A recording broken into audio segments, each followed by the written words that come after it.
بسم اللہ الرحمن الرحیم الحمدللہ رب العالمین والصلاة والسلام علی خاتم النبیین۔ ناظرین محترم السلام علیکم ورحمۃ اللہ وبرکاتہ۔ پروگرام سیرت النبی صلی اللہ علیہ وآلہ وسلم کے ساتھ آپ کا میزبان ڈاکٹر محمود غزنوی اور آپ کے بہت ہی پسندیدہ اسکالر جناب شجاع الدین، آپ کے اور میرے بہت ہی پسندیدہ اسکالر جناب شجاع الدین شیخ حاضر خدمت ہیں۔ صلی اللہ علی النبی الامی وآلہ صلی اللہ علیہ وآلہ وسلم۔ کروڑوں درود ہو نبی محترم صلی اللہ علیہ وسلم پر، جن کی دی ہوئی ہدایت ہماری زندگیوں کے لیے مشعل راہ ہے اور جنہوں نے ہمیں خدا شناسی سکھائی۔ پروگرام سیرت النبی میں جن موضوعات پر گفتگو ہو رہی ہے اس میں خدمت خلق کا موضوع ہے۔ پچھلا پروگرام مردم شماری کے حوالے سے ہوا، پھر اس کے بعد عادل حکمرانوں، پھر چلتے چلتے بات جو ہے سیاست تک پہنچ گئی کہ صاحب یہ سیاست جو ہے وہ کوئی بری چیز نہیں ہے، ہمارے ہاں تو طعنہ ہے سیاست، بلکہ معاف کیجیے گا ایک اور میں ناپسندیدہ لفظ استعمال کر رہا ہوں کہ سیاست گالی بن گئی ہے نا، تو ایسا نہیں ہے۔ شجاع صاحب نے پچھلے پروگرام میں بتایا تھا کہ پچھلے انبیاء کرام جو ہیں وہی سیاسی نظام چلایا کرتے تھے، تو سیاست کو خدا نخواستہ کوئی ایسا کہنا بھی ذرا سوچنا چاہیے کہ ہم کیا کہہ رہے ہیں، کیونکہ ہم بھی کہتے ہیں کہ آپ سیاست تو، لیکن موجودہ دور کا جو طریقہ ہے واردات ہے سیاست کا اس کی بات ہوتی ہے، لفظ سیاست کی بات نہیں ہوتی۔ تو اس طرح کی کچھ گفتگو جو ہے وہ ہوئی تھی۔ میں چاہوں گا کہ شجاع صاحب سے ریکیپ لے لیتے ہیں، پھر اگلے پروگرام کی طرف چلتے ہیں۔ السلام علیکم۔ وعلیکم السلام ورحمۃ اللہ وبرکاتہ۔ کیسے مزاج؟ الحمدللہ، آپ خیریت سے؟ الحمدللہ، اللہ کا شکر ہے۔ تو وہ پچھلے پروگرام میں وہ اچانک ہی ظاہر ٹائم ختم ہو گیا، تو یہی بات چل رہی تھی کہ جب وہ عادل حکمر، بلکہ حدیث بھی ہم نے جو ہے آخر میں سنائی تھی، آپ پیش کی تھی کہ جو عادل حکمران ہے وہ اللہ کے عرش کے سائے میں ہوگا۔ جی بالکل۔ بسم اللہ الرحمن الرحیم، اللہم صلی علی محمد وعلی آل محمد وبارک وسلم۔ خدمت خلق کے تسلسل میں نبی اکرم صلی اللہ علیہ وسلم کے اقدامات اور مختلف پہلوؤں سے سیرت کے گوشے ہم سمجھ رہے تھے۔ مردم شماری کا ذکر بھی ہوا، مسجد نبوی کی تعمیر کا ذکر بھی ہوا، میثاق مدینہ یہود سے جو معاہدات ہوئے ان کا ذکر بھی ہوا، یہود کے 3 قبائل کا ذکر ہوا، نبی علیہ السلام کے مشن کا بیان آیا۔ اس مشن کی تکمیل کے لیے مکے کے 13 برس ہاتھوں کو باندھ کر بھی رکھا گیا، مدینہ شریف آ کر معاہدات بھی آپ نے کیے، لیکن پھر آپ نے غزوات کا بھی آغاز فرمایا، اور یہود کے قبائل نے جب معاہدے کی خلاف ورزی کی تو ان کے خلاف حضور علیہ السلام نے اقدامات بھی کیے، اس کا ذکر ہوا۔ پھر بات چلی کہ نبی علیہ السلام جو دین غالب کر گئے وہی سب سے بڑی سوشل ویلفیئر ہمیں عطا کرتا ہے، اور اس کے برگ و بار اور اس کی شان اور شوکت ہم خاص طور پر سیدنا عمر فاروق رضی اللہ تعالیٰ عنہ کے دور میں دیکھتے ہیں کہ جن کے عطا کردہ قوانین کو آج کچھ مغربی ممالک فالو کر کے کم سے کم دنیاوی اعتبار سے کچھ فائدے اور سہولیات اٹھا رہے ہیں اور اپنے عوام کو دے بھی رہے ہیں۔ ہاں، ایک نکتہ میں ایڈ کر دوں کہ سب سے بڑھ کر سوشل ویلفیئر کیا ہے؟ لوگوں کی آخرت کی فکر کرنا، اور جب ایک اسلامی ریاست واقعتاً قائم ہوگی تو جہاں وہ لوگوں کی جسم کی کفالت کی فکر کرے گی وہاں ان کی روح کی بیداری اور روح کی آبیاری اور روح کی ترقی اور آخرت کی کامیابی کی بھی فکر کرے گی۔ ذکر آیا تھا کہ ایک ریاست کی ضرورت ہوتی ہے شریعت کے نفاذ کے لیے۔ علامہ اقبال کے خطوط کا اشارتاً ذکر ہوا، قائد اعظم کو انہوں نے ترغیب و تشویق دلا کر واپس بلایا، اور قائد اعظم نے کہا تھا کہ ایک اسلامی فلاحی ریاست عہد حاضر میں کیسی ہوگی، یہ پاکستان کی صورت میں اللہ نے ہمیں موقع دیا، اب ہمارا فرض بنتا ہے کہ اس دور کی عہد حاضر کی ضروریات کے مطابق ایک اسلامی فلاحی ریاست لوگوں کے سامنے پیش کی جائے۔ ہوتے ہوتے بات آ گئی کہ سیاست تو آج کل تو سیاست کے نام پر جو کچھ ہو رہا ہے ہمیں 100% اس سے اختلاف ہے، اور شدید اختلاف ہے، بلکہ انتہائی ادب سے میں نے عرض کیا تھا کہ اب تو جو کچھ ہمارے یہاں ہوتا ہوا نظر آ رہا ہے یہ سیاست میں غلادت آ چکی ہے، لیکن لفظ سیاست اپنی جگہ قیمتی ہے، عربی زبان کا ہے، مفہوم اس کا ہے انتظام کا معاملہ، اور زمین کا انتظام مخلوق خدا پر اللہ کے حکم کو نافذ کر کے کیا جائے۔ اس امت مسلمہ کو جو کھڑا کیا گیا وہ اس لیے کہ اللہ کے عطا کردہ عادلانہ نظام کو قائم کرے تاکہ مخلوق کو مخلوق کی غلامی سے نکال کر، بندوں کو بندوں کی غلامی سے نکال کر رب کی غلامی میں لایا جائے، اور اللہ کے بندوں کو جینے کا حق بھی ملے۔ تو یہ ہے تصور سیاست کا اس معنی میں کہ انتظام کرنا، انتظام گھر کا بھی ہوگا، افراد کا بھی ہوگا، اداروں کا بھی ہوگا، انتظام ریاست کا بھی ہوگا، اور دین کو ریاست اس لیے مطلوب ہے تاکہ شریعت کے احکامات کا اجتماعی سطح پر بھی نفاذ ہو، اور لفظ سیاست اپنی جگہ قیمتی ہے، اور حدیث شریف کا ذکر آیا تھا کہ بنی اسرائیل کے انبیاء سیاست کرتے تھے، اجتماعی معاملات کو چلاتے تھے، اور جب ایک نبی چلے جاتے تو دوسرے نبی آ کر اللہ کا پیغام بھی پہنچاتے اور انتظامی معاملات کو بھی چلاتے. اور خاتم الانبیاء محمد مصطفیٰ صلی اللہ علیہ وسلم نے تو اللہ کے دین کو غالب کرنے کے لیے 23 برس کی جد و جہد فرمائی. آج وہ ذمہ داری ہمارے کاندھوں پر. اور آخری بات یہ ذکر کی گئی تھی کہ جو حکمراں ہو یا جن کے پاس حکمرانی آ جائے اور انتظام ان کو چلانا پڑ جائے تو حدود متعین کر دی گئی. وہ گھوڑے کی مثال آئی تھی. مومن کی مثال گھوڑے کی مانند ہے کہ جو اس کے لیے پٹا ڈال دیا گیا اس گھوڑے کے گلے میں تو جتنی فٹ تک کا ہے 10 فٹ تک کا وہ اس کے اندر ہی رہ سکتا ہے, باہر نہیں جا سکتا. تو مومن کے لیے جو اللہ تعالیٰ اور اس کے رسول علیہ السلام نے باؤنڈری سیٹ کر دی اس کے اندر رہ کر انتظامات چلاؤ, اس کو کراس نہ کرنا, یہ فرد کے لیے بھی ہے اور یہ ریاست کے لیے بھی. سب سے آخری بات جو حدیث شریف کا آپ نے بھی انٹرو میں بھی حوالہ دیا کہ جب انتظامات عادلانہ طریقے پر چلے اور اللہ کے احکامات کا نفاذ ریاست کی سطح پر ہو تو ایسا حکمراں, ایسا عادل بادشاہ, ایسا عادل حکمرانی کرنے والا کل وہ اللہ تعالیٰ کے عرش کے سائے میں ہوگا. یہ اتنا مبارک کام ہے. ایک اور بات اس میں ایڈ کر دوں, صدقہ جاریہ تو ہم سب سمجھتے ہیں نا. میں اگر باپ ہوں اور اپنی اولاد کی اچھی تربیت کروں, اس کو دین کی طرف لانے کی کوشش کروں تو جتنا وہ میری اولاد نیک عمل کرے گی مجھے اجر مستقل ملے گا نا. تو ایک حکمران کے بارے میں سوچئے جس کے پاس کروڑوں کی تعداد میں عوام موجود ہوں اور ان عوام پر اللہ کا حکم نافذ کرے وہ حکمراں اور وہ اللہ کی بندگی کرنے والی بنے حکمرانی وہ رعایا, تو یہ ساری رعایا اس حکمراں کے لیے صدقہ جاریہ بنے گی. یہ اتنا بڑا کام ہے جس کا تصور بھی آدمی شاید نہ کر سکے اجر و ثواب کے اعتبار سے. ہمارے ہاں تبلیغ کا سلسلہ جاری ہوتا ہے. مختلف انسٹیٹیوشن ہیں, ادارے ہیں جو مختلف قسم کے ورکشاپ کراتے ہیں. موٹیویشنل اسپیکرز ہوتے ہیں جو لوگوں کو, یہ بھی ایک بہت بڑا کھیل ہے, خیر اس پر میں نے بات نہیں کرنا چاہتا سوشل میڈیا کا. موٹیویشنل اسپیکر ہوتے ہیں جو لوگوں کو موٹیویٹ کر کے خود پیسے کما رہے ہوتے ہیں اور وہ کیا کر رہے ہوتے ہیں بہرحال چھوڑ دی. تو ایک بڑے بڑے ورکشاپ ہوتے ہیں, بڑے بڑے ادارے. ہمارے کچھ اسلامک اداروں کو اسلامک اورینٹیشن کے حوالے سے سیاست دانوں کا بھی ایک اورینٹیشن پروگرام کرنا چاہیے, ضروری ہے. اچھا نکتہ ہے. جیسے آپ مجھ سے زیادہ واقف ہیں کہ جب, کیونکہ آپ کا تو ڈپارٹمنٹ ہے ماس کمیونیکیشن کا, اور ناظرین میں عرض کر دوں, ڈاکٹر صاحب نہیں بتائیں گے, ڈاکٹر صاحب نے ماشاءاللہ کتاب بھی لکھی ہے فن خطابت کے حوالے سے, اس کے رموز اور اس کے اسرار وہ سب بھی کچھ ہے, اور پھر رسالت مآب صلی اللہ علیہ وسلم کا خطابت کا معاملہ اس کو بھی ڈاکٹر صاحب نے ماشاءاللہ جوڑا. وہ کتاب بلکہ پرسوں کی ہی بات ہے کہ وہ ہمارے آفس میں اسٹوڈنٹ سے ہماری لائبریری سیٹ کی تو آپ کی کتاب فرنٹ پہ ہمیں نظر آئی تو مجھے یاد آ گیا. خیر, تو جیسے ہم جب کمیونیکیشن کی بات کرتے ہیں تو مجھے آپ کو بھی ہنسی آتی ہوگی, مجھے بھی ہنسی آتی ہے. آج کل آپ کو پتا ہے ڈاکٹر صاحب 50 ہزار روپے لے کے لوگ کورسز کرواتے ہیں. جی جی, اور کہتے ہیں کراچی میں نہیں کریں گے, اورینٹیشن کا پروگرام. ہاں ہم کراچی میں نہیں کریں گے, ہم آپ کو دبئی لے کے جا کے کروائیں گے. دبئی کریں گے یا بھوربن میں کریں گے؟ بھوربن کے پی سی میں کریں گے جا کے. جی, ہم آپ کو سنگاپور لے جا کر کروائیں گے فلاں جگہ. اور ہوتا گیا جی, یہ اتنی اچھی سی پریزنٹیشن بنا دی, سب کچھ ہو گیا, کھلایا پلایا. وہ سب تیار شدہ چیزیں ہیں, ان کو لا کے مشرف با پاکستان کرتے ہیں وہ. اچھا, اور آگے چلتے اس کے بعد کہتے ہیں جناب یہ 20 ٹپس ہم نے آپ کو بتا دی, یہ بڑی کمال کی چیزیں ہیں. اور اللہ کی قسم کھا کر, اللہ کی قسم اٹھا کر میں عرض کروں, جب وہ 20 کے ہم 50 ٹپس کو دیکھتے ہیں تو ایسی ہنسی چھوٹتی ہے. ارے کہاں چلے گئے, لقد کان لکم فی رسول اللہ اسوۃ حسنہ, اللہ کے پیغمبر علیہ السلام نے یہ سب کچھ بھی ہمیں عطا کیا. تو چلیں, آپ نے فرمایا اسلامک اورینٹیشن. بعض لوگ جن کو اس کی ارج ہوتی ہے یا اس کی طلب ہوتی ہے انہوں نے کیا بھی ہے. بعض کمپنیز میں ہمیں جانے کا اتفاق ہوا اور ان کا بھی دیکھیں ان کا روزگار ہے, یہ ہمارے امپلائیز ہیں, ان کی نوکری ہے بہرحال, لیکن کو یہ تو بتائے کہ نوکری کے اندر جو تم حلال کماؤ گے اس کا جو ثواب کتنا ہوگا, نوکری کرنے کے دوران دین کی تعلیمات کیا ہیں. امپلائر کو بھی بتاؤ. ہم نے کہا جی ہم آپ کو بھی بتائیں گے, ان کو بھی بتائیں گے جو اللہ تعالیٰ نے ہمیں علم عطا فرمایا. تو ایک امپلائر کے لیے اسلامک ایجوکیشن کیا ہے, یہ تعلیمات کیا ہے, ایک امپلائی کے لیے کیا ہے. میں کچھ پرائیویٹ یونیورسٹیز میں پڑھاتا رہا اسلامک اسٹڈیز. تو ایک جب پرائیویٹ یونیورسٹی ہے کراچی میں نمبر 2 پر ہے, تو میں نے وہاں کے اسٹوڈنٹس کو کہا ان کی یونیورسٹی کا نام لے کے اسلام ایٹ اور یونیورسٹی کا نام. بولے sir how is it possible. میں نے کہا کیوں, تم لوگ مسلمان نہیں ہو گیا تو کیا یونیورسٹی میں اسلام نہیں ہونا چاہیے کیا؟ ہاں ہونا تو چاہیے. نہ جاؤ تیاری کرو, پریزنٹیشن دو.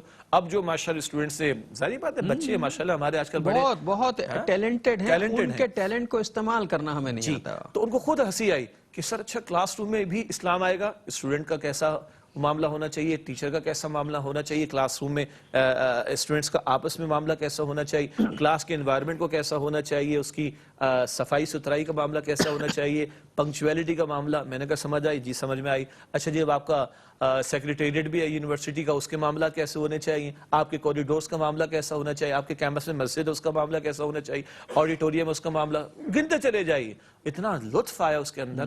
تو اسی طرح جو آپ نے کہا کہ Islamic orientation of the politicians, اللہ کرے انہی میں سے کسی کو خیال ہے بھائی مسلمان تو سب ہے نا، اور جو بھی پارلیمنٹ میں آ کے پارلیمنٹ کا ممبر بیٹھا ہے وہ حلف لے کر آیا ہے، اللہ تعالیٰ کا نام لے کر آتا ہے بھائی. تو معلوم تو کرو کہ اللہ تعالیٰ نے تمہیں کیسا پارلیمنٹیرین دیکھنا ہے، اللہ تعالیٰ تم سے کس طرح کا معاملہ دیکھنا چاہتا ہے، اللہ کے نبی صلی اللہ علیہ وآلہ وسلم تمہیں کیسا امتی دیکھنا چاہتے ہیں. بڑی اچھی آپ کی تجویز ہے، میں تو اس کو سیکنڈ کروں گا. میں نے ایک مختلف جگہوں پر سندھ و بلوچستان کے بعض بڑے اداروں میں مجھے جانے کا موقع ملتا ہے، مطلب ٹیچر ٹریننگ پر، اور لوگوں کی ٹریننگ میں تو لیکچر ویکچر کچھ لوگ رکھ لیتے ہیں.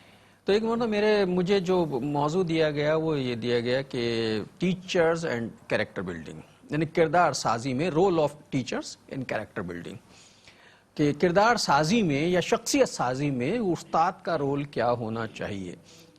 تو آج کل تو پریزنٹیشن کا زمانہ ہے، پریزنٹیشن بناؤ اور دکھاؤ تو لوگ بڑے خوش ہوتے ہیں. تو کوشش کی میں نے بھی کہ پریزنٹیشن کو کوئی میڈیا پہ اتنا مجھے وہ نہیں ہے، ٹائم ہی نہیں ہوتا اتنا. ایک پریزنٹیشن بنائی تو میں خود حیرت زدہ رہ گیا کہ جب کیریکٹر بلڈنگ کے ایلیمنٹس پر گفتگو جمع کی، جو مغرب والے یوں ہونا چاہیے نا، وہ جو چیزیں بھی ہم نے جمع کی وہ ساری کی ساری مجھے سیرت کی کتابوں میں اور قرآن میں اور احادیث میں مل گئی ساری کی. اور کیوں نہیں ملیں گی؟ وَإِنَّكَ لَعَلَىٰ خُلُقٍ عَظِيمٍ، کہ کیریکٹر بلڈنگ ہوتی کیسے ہے، رسول اللہ نے کیسے کی کیریکٹر بلڈنگ اور کیسے ایک ٹیم تیار کر کے نکال دی. جن کے اخلاق پر اللہ فرما رہے ہیں نا وَإِنَّكَ لَعَلَىٰ خُلُقٍ عَظِيمٍ، آپ تو اخلاق کے بلند ترین مرتبے پر فائز ہیں، اس سے اعلیٰ اخلاق کا تصور بھی نہیں کیا جا سکتا. تو ان سے بڑھ کر کریکٹر کہاں ملے گا جی، ان سے بڑھ کر کردار کہاں ملے گا؟ تو کہاں ہم غیروں کے پاس کشکول لے کر جاتے ہیں، ہمارے اپنے ہیں رسالت مآب صلی اللہ علیہ وسلم، وہاں سے لینے کی کوشش کرنی چاہیے. ناظرین ایک وقفہ لے لیں پھر آ کے بات کرتے ہیں. السلام علیکم ورحمۃ اللہ وبرکاتہ، ویلکم بیک. ناظرین وقفے کے بعد پروگرام سیرت النبی صلی اللہ علیہ وآلہ وسلم میں آپ کا خیر مقدم ہے. بات سیاست سے چلی تھی اور کیریکٹر بلڈنگ تک آ گئی، اور لیکن ظاہر یہ اسی وقت ممکن ہے کہ جب ہم ایک ذمہ دار فرد کی حیثیت سے سوچیں کہ یار ہمارے آبجیکٹیوز کیا ہیں، ہمارے مقاصد کیا ہیں، ہم کیا کرنا چاہتے ہیں. آبجیکٹیو اگر طے نہیں ہوں گے نا اور کام ہمارا صرف پیسہ کمانا ہوگا تو پولیس والا صرف رشوت ہی لے گا اور پیسہ کمائے گا. لیکن اگر وہ ایک ویسی جملہ معترضہ کے طور پر گوادر میں ایک ورکشاپ تھی، وہاں ہم کام کرنے گئے تو وہ علاقہ ایسا تھا، وہاں سیکیورٹی کے بڑے مسائل تھے. تو باقاعدہ ایک پولیس موبائل جو ہے وہ ہمارے ساتھ رہتی تھی. تو جب لیکچر ہو رہا تھا تو 2 سپاہی جو ہیں وہ اندر سیکیورٹی کے بیٹھے تو 2 گیٹ پہ کھڑے تھے. ان میں سے ایک ایسے صاحب گفتگو کے بعد مجھ سے کہنے لگے کہ صاحب ایسے پروگرام تو ہم پولیس والوں کے لیے کرنے چاہیے آپ کو. سمجھے، ہمیں بڑی ضرورت ہے ایسے پروگرام. مجھے بڑی حیرت ہوئی کہ ایک آدمی نے سن کے اس نتیجے پہ پہنچا کہ یار ہمیں سب سے زیادہ ضرورت ہے ایسے پروگراموں کی. تو ہر ایک کو ضرورت ہے. اور میں عرض کروں، آپ نے آبجیکٹیو آف لائف کہا، میں ایک اور لفظ کا ایڈیشن کر دوں، پرپز آف لائف کیا ہے؟ ہم اللہ کے بندے ہیں اور ہمارا پہلا رول ہے عبداللہ کا. عبداللہ کا مطلب اللہ کا بندہ بننا، ٹھیک ہے. اور ہم اسی کے ساتھ ہمارا رول ہے ہم نبی مکرم صلی اللہ علیہ وسلم کے امتی ہیں.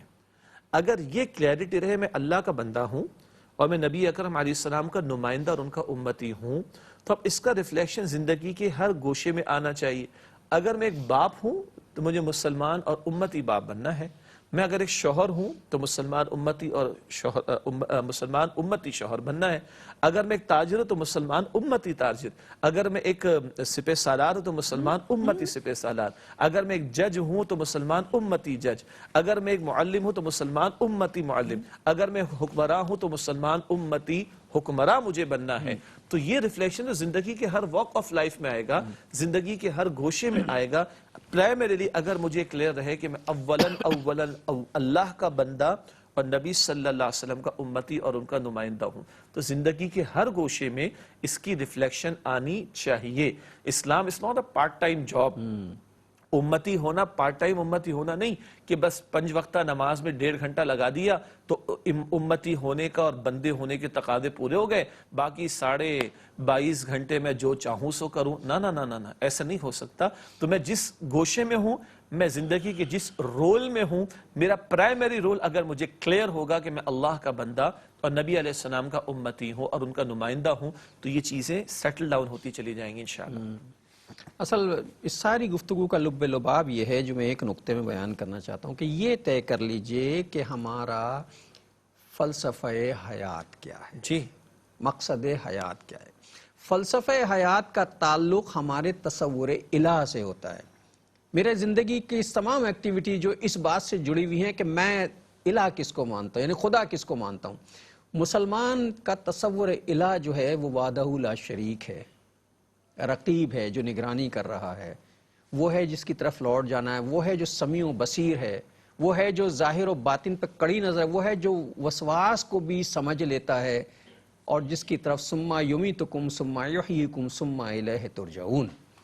یہ ہمارا یہ تصور ہے۔ اگر تصور الہ درست ہو جائے تو مقصد حیات خود بخود طے ہو جاتا ہے۔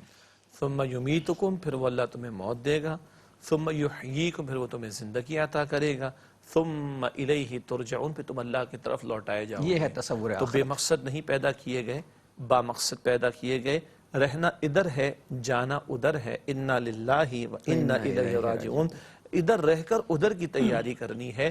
یہ جتنا کلیئر رہے گا، میرے معاملات زندگی میں میرا عبد ہونے کا ریفلیکشن اور عکس، اور میرا امتی ہونے کا ریفلیکشن اور عکس نظر آتا چلا جائے گا انشاءاللہ۔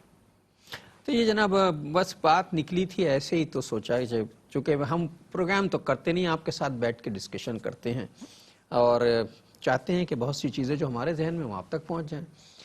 تو یہ اسٹوڈیو جو ہے، یہ جہاں ہم بیٹھے ہیں، یہ اصل میں آپ کی اور ہماری مشترکہ بیٹھک ہے جس میں ہم باتیں کر رہے ہیں۔ بات جو ہے وہ چلی تھی کہاں سے؟ وہ خدمت خلق سے چلی تھی، پھر مردم شماری، پھر سیاست، پھر اس کے بعد اسلامک اورینٹیشن، یہاں تک پہنچی۔ ایک اور کام، رسول اللہ صلی اللہ علیہ وسلم نے خدمت خلق کی جو مثالیں قائم کی تھیں، اس میں ایک مثال جو ہے وہ اصحاب صفہ کی خدمت بھی ہے، اور ان کی خدمت شہنشاہ دو عالم کر رہے ہیں صلی اللہ علیہ وآلہ وسلم۔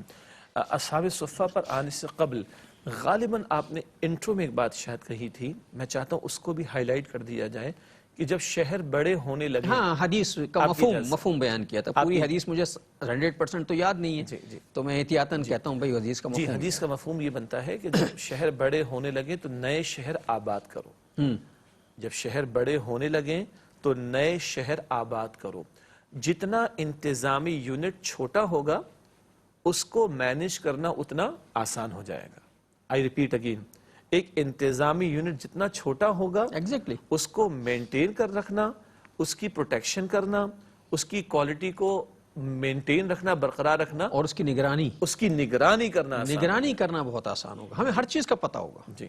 اب ہمارا حشر اور معاملہ کیا ہے جناب؟ ایک کراچی جیسا شہر ہے ماشاءاللہ، 2-2.5 کروڑ کی آبادی۔ گاؤں میں سکون کیوں ہوتا ہے؟ جی 100 گھر ہیں، 100 کے 100 ایک دوسرے کو جانتے ہیں، چوری نہیں ہو سکتی چونکہ سب ایک دوسرے کو جانتے ہیں۔ اگر ہوئی بھی تو بھائی یہی 100 ہے نا، ان میں ہی ہوگا کوئی نہ کوئی، خدا نہ خواستہ کوئی پرابلم آ گئی تو 100 آدمی جانتے ہیں، ایک دوسرے کو پوچھ لیتے ہیں کہ بھئی کیا ہو گیا، اس لیے وہاں امن رہتا ہے۔ اور کوئی باہر سے بھی آتا ہے تو سب کو پتا ہے کہ فلاں کے مہمان آئے ہیں، جی، ہاں سب پتہ، ہر چیز پتہ ہوتی ہے، کس کا انتقال ہو گیا، کس کے ہاں کھانا ہے، کس کے ہاں شادی ہو رہی ہے، کس کے مسائل، کس کے ہاں بچہ بیمار ہو گیا ہے، یہ 100 آدمیوں کو پتہ ہے۔ لیکن اگر یہ گاؤں بڑھتے جو ہے وہ شہر بن جائے تو پھر پڑوسی کا بھی پتہ نہیں ہوتا۔ دیوار ملی ہوتی ہے، جا کے پوچھو کہ فلاں صاحب کہاں رہتے ہیں، کہتے پتہ نہیں، حالانکہ برابر میں وہی صاحب رہتے ہیں۔ ہاں، دیوار ملی ہوئی، دل بہت دور ہے۔ دل بہت دور جب نہ رکھتا ہو کوئی اپنے پڑوسی کا خیال، فائدہ کیا ہے یہ دیوار ملا رکھنے سے؟ اللہ اکبر۔ چلیے جی، تو بات یہ چلی، یہ دیکھیں حضور علیہ السلام کی فراست ہے۔ مجھے بعض حضرات نے بتایا جرمنی کے حوالے سے کہ وہاں کچھ علاقوں کے اعتبار سے انہوں نے طے کر دیا کہ 5 لاکھ کی جب آبادی پہنچنے لگے گی تو نئی کنسٹرکشن، نئی اپروول بند کر دی جائے گی اور اگلا شہر اس کی طرف لوگوں کو ڈائیورٹ کیا جائے گا۔ تو اگر آپ شہروں کے اعتبار سے بھی دیکھیں تو شہروں کا چھوٹا ہونا انتظامی اعتبار سے آسان ہوگا۔ تو حضور علیہ السلام نے تعلیم عطا کی اور کچھ مغربی ممالک کے لوگوں نے اس کو اختیار بھی کیا کہ ذرا کچھ لاکھوں کی آبادی تک معاملہ پہنچنا ہے، مثلا 5 لاکھ جرمنی کے جیسے بتایا گیا، تو نئے شہر کھول دو، نئے شہر آباد کرو۔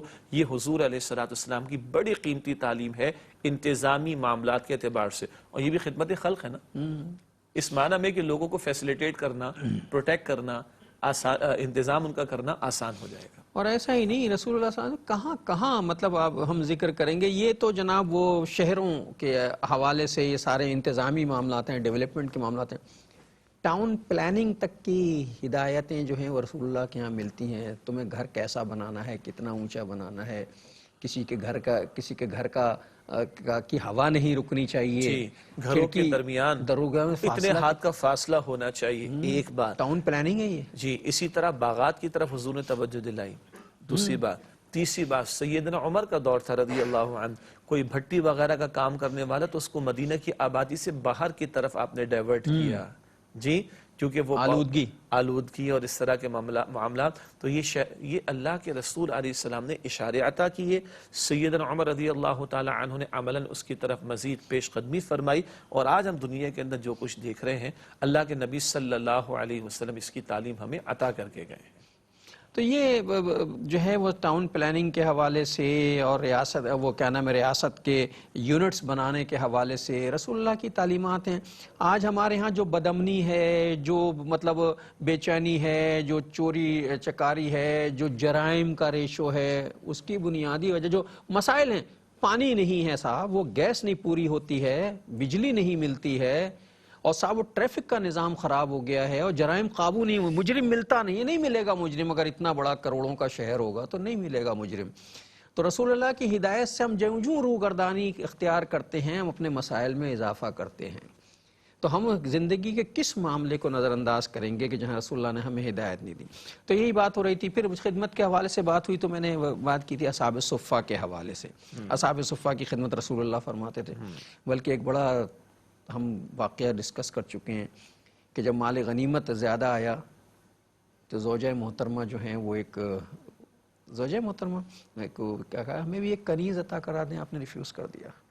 کہا کہ جب تک اصحاب صفہ جو ہیں ان کے معاملات سے میں مفارغ نہیں ہو جاؤں گا کچھ نہیں مل سکتا۔ جی، کبھی حضور علیہ السلام نے بدر کے قیدیوں کے بدر کے یتیموں کے معاملے میں بیان فرمایا، کبھی اصحاب صفہ کے بارے میں، وہ کہ اللہ کے پیارے پیغمبر اپنی آپ پر دوسروں کو ترجیح دیتے تھے۔ وہ جو قرآن کی آیت ہے کہ وَيُؤْثِرُونَ عَلَىٰ أَنفُسِهِمْ وَلَوْ كَانَ بِهِمْ خَصَاصَةٌ، گزشتہ چند پروگرامز میں تفصیل سے اس آیت پر کلام کیا، وہ اپنے اوپر دوسروں کو ترجیح دیا کرتے تھے، خواہ خود کتنے ہی ضرورت مند کیوں نہ ہو۔ یہ انصاری مدینہ کی صفت کا بیان ہے، مگر سب سے بڑھ کر یہ صفت خود حضور نبی اکرم صلی اللہ علیہ وسلم میں موجود تھی۔ اگلی بات جو ہے، چھوٹا سا وقفہ لے لیں۔ ٹھیک ناظرین ایک وقفہ لے لیں، چونکہ پھر اس پہ بات ذرا لمبی ہو جائے گی، بیچ میں کٹ کرنا پڑے گا۔ السلام علیکم ورحمۃ اللہ وبرکاتہ، ویلکم بیک ناظرین۔ وقفے کے بعد پروگرام سیرت النبی صلی اللہ علیہ وآلہ وسلم میں آپ کا خیر مقدم ہے۔ تو بات جاری تھی، وقفہ آ گیا بیچ میں چاہتا ہوں کہ وہیں سے شروع کیا جائے۔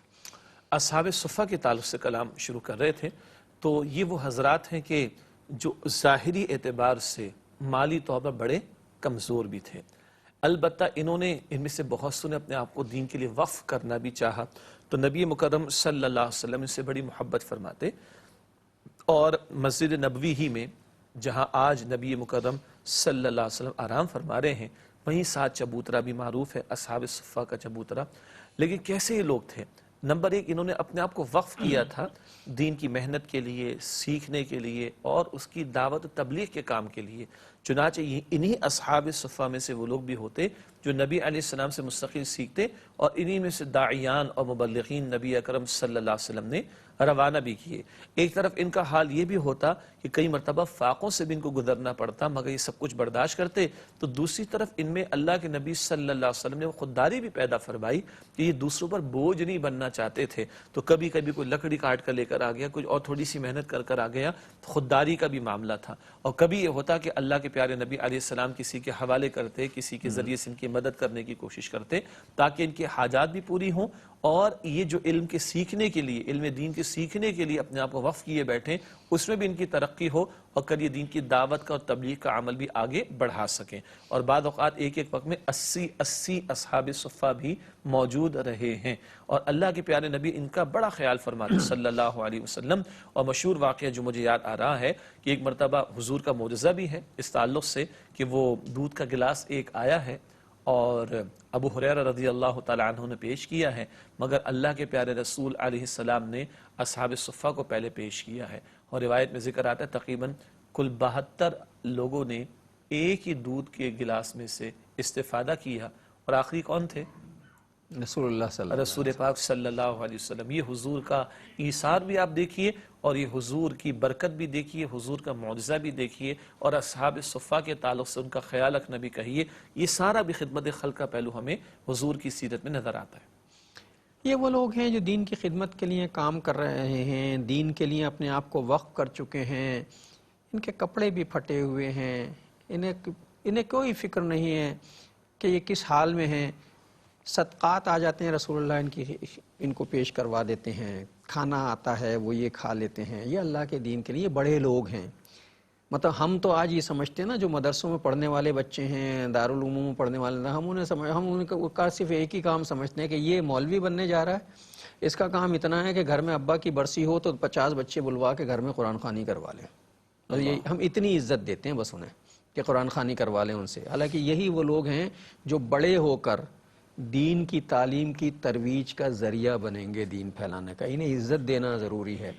اصحاب صفہ بھی ایسے ہی لوگ تھے جنہوں نے دین کے علم کے لیے, حصول علم دین کے لیے اپنے آپ کو وقف کیا تھا. اور ان کا اکرام کون کر رہا ہے, ان کا اعزاز کون کر رہا ہے؟ امام الانبیاء صلی اللہ علیہ وآلہ وسلم. اتنی بات کافی ہے کہ اللہ کے پیغمبر جن کا اعزاز اور اکرام کر رہے ہیں, کفالت کر رہے ہیں, ان کی حاجات کو پورا کرنے کی کوشش کر رہے ہیں, وہ کون ہیں؟ جو علم دین کے حصول میں لگے ہوئے ہیں. یہی اہمیت علم دین کے حاصل کرنے والوں, علم دین کے بیان کرنے والوں, علم دین کا حاصل کر کے دعوت دین کا کام کرنے والوں, تبلیغ دین کا کام کرنے والوں کے عزت و اکرام کے معاملے میں یہی رویہ ہمیں بھی اختیار کرنا چاہیے.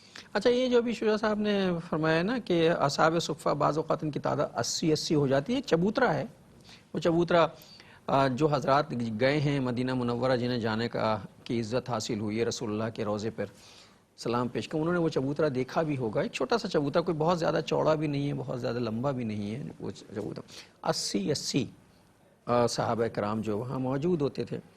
تو ظاہر ہے مسجد نبی اس زمانے میں بہت چھوٹی تھی, چبوترا بھی اسی حساب سے ہوگا. تو رسول اللہ صلی اللہ علیہ وسلم نے ایک اور روایت ڈالی ہے جو سوسائٹی میں اس سے پہلے موجود نہیں تھی. وہ ہے وقف کی روایت. یعنی آپ نے زمین خرید کے مسجد کے نام وقف کیے. وقف اوقاف کا اس سے پہلا تصور نہیں تھا کہیں. اور وقف کا میں انگریزی میں کچھ ناظرین کی آسانی کے لیے ترجمہ کر دوں تو فوراً کلک ہو جائے گا. انڈاؤمنٹ جسے کہا جاتا ہے. آپ خود ایک بڑی یونیورسٹی میں رہے ہیں ماشاءاللہ, آپ کو بھی اندازہ ہے. اور دنیا میں آج ہارورڈ ہو, آکسفورڈ ہو, یہ بعض بڑی MIT ہو, بڑی بڑی یونیورسٹیز وہ انڈاؤمنٹ پر چل رہی ہیں. جی, یہ تصور آج ہمارے مفقود ہو رہا ہے. وہ اختیار کر رہے ہیں. حالانکہ وہ تصور اللہ کے پیارے رسول علیہ السلام نے ہمیں عطا فرمایا. مسجد کے لیے زمین خریدی, وقف ہو گئی تو اللہ تعالیٰ کا گھر ہے, ختم ہو گئی بات. اسی طرح آپ نے باغات کو وقف کیا ہے. وقف کرنے سے مراد کیا ہے؟ یہ فلاں باغ کی پیداوار آتی رہے گی, مگر یہ پیداوار فلاں مسکینوں, محتاجوں, غربا وغیرہ, طلباء وغیرہ کی حاجات کو پورا کرنے کے لیے استعمال ہوگی. اور اللہ کے نبی صلی اللہ علیہ وسلم اپنے پیارے صحابہ کرام کو یہ وقف کرنے کی ترغیب بھی دلاتے تھے. اور آج یہ مجھے یاد آ رہا ہے کچھ عرصے پہلے بھی شاید ہم نے اس پر کسی حوالے سے بہت پہلے کلام کیا تھا. بات سے بات نکل آئی. اب میرا مسئلہ یہ ہے کہ مجھے اسی طرح کی چیزیں بیچ میں آ جاتی تو میں پھر شروع ہو جاتی ہوں. جی, تو میں عرض کروں کہ آج ماشاءاللہ ہمارے ہاں معاشرے میں ان حضرات و خواتین کی کمی نہیں جن کو اللہ نے مال و دولت سے نوازا بھی ہے, اور ماشاءاللہ وہ خیر کے کاموں میں خرچ بھی کرتے ہیں. اب جو میں اگلی بات کہوں گا تو آپ کو فوراً یاد آ جائے گا, آپ کو فوراً یاد آ جائے گا. ہم کھانا بھی کھلا رہے ہیں, اچھی بات ہے. ہم کپڑا بھی پہنا رہے ہیں, اچھی بات ہے. ہم ایسا کیوں نہیں کرتے کہ انڈاؤمنٹ کا تصور لائیں جس سے مستقل آمدن ہو. پروگرام کر چکے ہیں, یاد آ گیا, جس سے مستقل آمدن ہو اور لوگوں کی حاجت کو مستقل پورا کرنے کا باعث بنے. وغیرہ بنانے, فش فارمنگ کرنے وغیرہ وغیرہ کی بات ہوئی. اور پھر اس میں ایسا ہو کہ لوگوں کو ان کے پیروں پر کھڑا کیا جائے, جو اللہ کے نبی کی سنت ہے صلی اللہ علیہ وسلم. کھانا کھلانا بھی اچھی بات ہے, کپڑا پہنانا بھی اچھی بات ہے, دوا پیش فراہم کرنا بھی اچھی بات ہے, لیکن ہاتھ سے کلہاڑی میں دستے جو ہے وہ کلہاڑی تیار کرنا, اس کا دستہ لگانا, یہ بھی اللہ کے نبی علیہ السلام کی سنت ہے. تو آج جو شخص مانگنے کو آیا تھا وہ کل دینے والا بن گیا. اس انڈاؤمنٹ کے تصور سے یہ بھی ہو سکتا ہے. بڑے بڑے حضرات ہیں جن کے پاس پتہ نہیں کتنا پیسہ موجود ہے اور نہ جانے وہ ضائع بھی ہو جاتا ہے, اور پیچھے کبھی اولاد لڑ بھی رہی ہوتی ہے، وراثت میں بھی چھوڑا جائے، لیکن دین نے وصیت کا تصور بھی عطا کیا۔ جن کے پاس بہت زیادہ ہے جو ان کی اولاد کو بھی منتقل ہوگا، وصیت کا آپشن ہے تو کوئی انڈاؤمنٹ کا تصور دے جائیے تاکہ مستقل آمدن سے مخلوق خدا اور امت مصطفیٰ صلی اللہ علیہ وسلم کی خدمت کا سلسلہ جاری رہے۔ یہ سلسلہ جاری، باغات خریدے گئے جیسا کہ شجاع صاحب نے کہا ہے، وہ خرید کے جو ہے وقف کر دیے گئے۔ اسی طرح یہ ترغیب جب ہوئی تو صحابہ کرام میں حضرت عثمان رضی اللہ تعالیٰ عنہ نے ایک بڑا معروف کنواں خرید کے جو وقف کر دیا جو ہے رسول اللہ کی امت کے لیے، بلکہ امت کے لیے کیا، وہ یہود و نصارہ سب کے لیے تھا، مخلوق خدا کے لیے وقف کر دیا تھا وہ، اس پہ سب پیتے تھے پانی، کسی کو منع، جانور تک پانی پیتے تھے، خرید کے وقف کر دیا تھا۔ اور مجھے پھر وہی باغ یاد آئی، پہلے ہو چکی ہے، شاید آپ کو یاد ہو کہ 100 اونٹوں سے بھرا ہوا ایک قافلہ جب قحط پڑا ہے، ایک قافلہ جو اناج سے بھرا ہوا 100 اونٹوں کا قافلہ جو ہے وہ آیا ہے، حضرت عثمان رضی اللہ تعالیٰ عنہ کے پاس اناج تھا، ایک یہودی نے خریدنا چاہا کہ مجھے بیچ دو۔ شجاع صاحب سنائیں گے یہ واقعہ، اب ظاہر ہے میں تو نہیں سنا سکتا۔ جی، تو فرمایا میں تو بیچ چکا ہوں اور خوب منافع پہ بیچ چکا، زیادہ سے زیادہ اس نے لگانا چاہا تو حضرت عثمان رضی اللہ تعالیٰ عنہ فرماتے گئے میں تو بیچ چکا ہوں، بہت زیادہ نفع پر بیچ چکا ہوں۔ اور ان کے سامنے تو وہ آیت کریمہ بھی ہوگی نا کہ جو سورۃ البقرہ کی آیت نمبر 261 ہے کہ ایک دانہ تم اللہ کی راہ میں دو تو 7 بالیں اگ آئیں اور ہر بال میں 100 دانے ہوں، یہ 700 گنا ہو گیا۔ واللہ یضاعف لمن یشاء، اور اللہ تعالیٰ جس کو چاہتا ہے اس سے بھی بڑھ کر عطا فرماتا ہے۔ تو وہ سودا تو حضرت عثمان نے اللہ سبحانہ و تعالیٰ سے کر لیا۔ قرآن میں ایک لفظ آتا ہے تجارت کا، ہم لوگ بھی تجارت کرتے ہیں آپس میں، اللہ کہتے ہیں تجارت مجھ سے کر لو، تو سیدنا عثمان نے اللہ سے تجارت کر لی تھی رضی اللہ تعالیٰ عنہ۔ اس پہ بات کریں گے انشاءاللہ، اس پورا ایک پروگرام اس پہ کریں گے، یہ کیا تجارت اللہ سے کرنے کا۔ تو حضرت عثمان رضی اللہ تعالیٰ سے اس یہودی نے کہا بھائی یہ مجھے دے دو، قحط پڑ گیا، 10 گنا زیادہ لے لو۔ آپ نے کہا کم ہے، نے کہا بھائی 20 گنا لے لو، حد یہ ہوا کہ 100% کے بود پہ طے ہو گیا کہ 100% دے دو۔ کہا میں تو اس سے زیادہ پہ سودا کر چکا ہوں۔ تو جب یہودی چلا گیا، اس کے بعد آپ نے وہ اونٹ کھڑے کیے اور اس کے بعد اللہ کی راہ میں وہ اناج تقسیم کرنا شروع کر دیا۔ دیکھنے والوں نے دیکھا، اس کو کہتے ہیں کہ بے خطر کود پڑا آتش نمرود میں عشق، عقل ہے محو تماشائے لب بام بھی، کہ عقل جو ہے وہ تماشا دیکھ رہی کہ یہ ہو کیا رہا ہے، کہ کروڑوں روپے، آج کے کہیے کروڑوں روپے مل رہے ہیں، اور کہا کہ نہیں اس سے زیادہ، اور پھر اللہ کے راہ میں تقسیم کر دیا سارا۔ اللہ اکبر کبیر، تجارت ہو رہی ہے اللہ کے ساتھ۔ جی، اور وہ اس کے بارے میں قرآن کہتا ہے تجارت لن تبور، یہ ایسی تجارت جس میں کبھی گھاٹا ہو ہی نہیں سکتا۔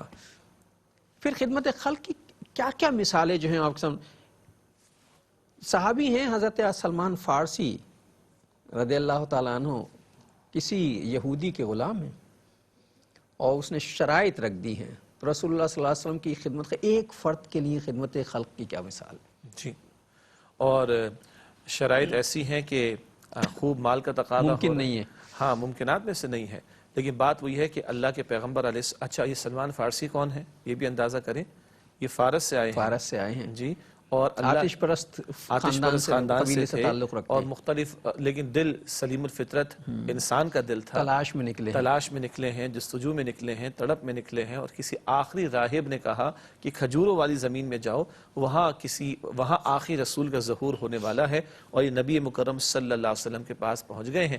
اور بات کی بات ہے کہ اللہ کے نبی علیہ السلام نے یہ بھی فرمایا کہ سلمان تو میرے اہل بیت میں شامل ہیں، یہ حضور نے ان کو ٹریبیوٹ عطا کیا، اعزاز عطا کیا ہے۔ اتنا بڑا اعزاز، اللہ اکبر، اللہ اکبر۔ یہودی کے غلام ہیں، بہت ظلم کرتا ہے، آزاد کرانا چاہا تو اس نے شرط رکھ دی، وہ جی 100 کھجوروں کے درخت لگاؤ، جب وہ بڑے ہوں گے کھجور کا درخت تو پھل بہت دیر میں دیتا ہے، جب 100 درختوں میں فصل آئے گی تو اس فصل کے جواب میں تمہیں رہا کروں گا۔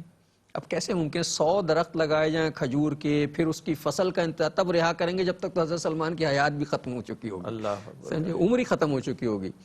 آپ نے آ کے رسول اللہ صلی اللہ علیہ وسلم کو یہ واقعہ بتا دیا، آپ صلی اللہ علیہ وسلم نے کہا کہ جاؤ کھجور کی پنیریاں لے آؤ، جو ہم آج کے سمجھانے کی پنیریاں چھوٹی چھوٹی وہ لے آؤ، اور لانے کے بعد آپ نے خود وہ پنیریاں لگائیں اپنے ہاتھوں سے، اور پھر دیکھتے ہی دیکھتے وہ جوان ہوئیں، دیکھتے ہی دیکھتے ان پہ فصلوں کی بہار آئی، اور دیکھتے ہی دیکھتے حضرت سلمان جو ہیں وہ ادا کر کے رہا ہو گئے۔ اللہ اکبر۔ اور یہ اللہ کے پیغمبر علیہ السلام کے معجزات و معجزات میں کمالات سے میں ایک سے معجزہ. ماشاءاللہ. تو ایک آدمی، ایک صحابی کی خدمت، یعنی ہم کہتے ہیں نا کہ رہائی خدمت کے لیے، آزادی کے لیے، آزادی دلانے کے لیے، قیدی کو رہا کرانے کے لیے، غلام کو آزاد کرانے کے لیے. یہ بھی اللہ نے قرآن میں بھی اس کا تذکرہ، جو غلاموں کو آزاد کراتے ہیں، جو قیدیوں کو رہا کرتے ہیں، جو انفاق فی سبیل اللہ کرتے ہیں. ایک بڑا موضوع ہے جس پر بات جو ہے وہ جاری رکھنی ہے، لیکن آج کے پروگرام کا وقت ختم ہو رہا ہے. آج کی حدیث ہدیہ کروا دیں، پھر انشاءاللہ یہیں سے شروع کریں گے اگلا پروگرام. بخاری شریف کی روایت ہے، اللہ کے رسول علیہ السلام نے فرمایا کہ بندہ جب تک اپنے بھائی کی حاجت کو پورا کرنے میں لگا رہتا ہے، تب تک اللہ سبحانہ وتعالی اس بندے کی حاجت کو پورا کرنے میں لگا رہتا ہے. صلی اللہ علی النبی الامی وآلہ صلی اللہ علیہ وآلہ وسلم. ناظرین محترم، اس حدیث مبارکہ کے ساتھ ہی آج کا پروگرام اختتام کو پہنچا. اگلے پروگرام تک کے لیے اپنے میزبان ڈاکٹر محمود غزنوی اور جناب شجاع الدین شیخ کو اجازت دیجیے. اللہ نگہبان، والسلام علیکم ورحمۃ اللہ وبرکاتہ.